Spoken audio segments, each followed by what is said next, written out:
Va, te corre, mi hija se le mandó a que de cada día, especialmente con Semana de la Pasión de Jesús, con más razón, y para que estás viendo en día la cuarta palabra Jesús pronunciada que la misma la Curusures, capítulo 27 del Evangelio de Mateo, versículos 45 y 46.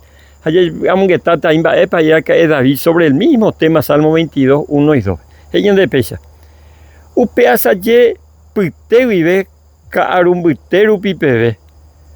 Ubi tuishakwe o puta putumbube. Upeo Jesús jatan o sabukai heiu. Eli lema sabactani heiseba. Tumpan sellara. Va ere pico sere ya seño. De pañanduma alguna vez la ne año pete dice pejengue. A veces soy ñandu pesite. Ha David upesa que ave yo Jesús pe. Yande con el Salmo 22 ve pesa. 1 y 2. Tupa. Va ere pico sere ya. Va ere pico leñimo momburu se hewi. Se puti orangue.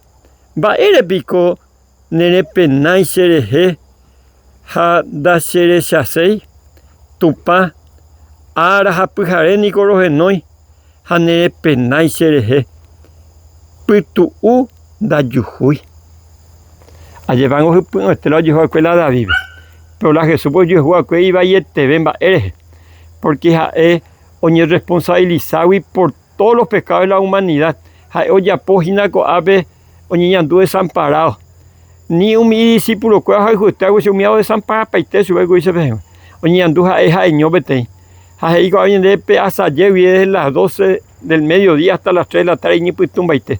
Se subo pío verá. Oye, jupiago ese becurusure. Jaco anga eu pepo sapucai jauniandu que la itua hoy ya jagüe y supeave. A veces go se pengue ñandu ñane año ite ko iba ver. Pero por ande mando a vete imba ñande ya pues ya un este o ñande de wina. Hai ka tu este esa kuna ñane endu ya pero ya ve ñande pesclama se pesapucai se pojenduta. Ka tu este ya ñane endu. Solo que hoy cuando hay momento para responder. Jesús peape clamor oye responder si bebe domingo de madrugada UPPAEO participa el padre no y la italia haga tu sea el cobe jamás o paitear handeu pide que tu amacho mío yo voy a de geo y cobe yo paitear upea la llevo upea a veces pengue así que en deja sella esa agua y se debe y ni pintura tape hay pojían de hoy ya le mando a la Jesús experiencia y que tu amacho ya ne alenta porque a la victoria porque oye voy a leer tu país de ya tan de raza para dejar por ahí.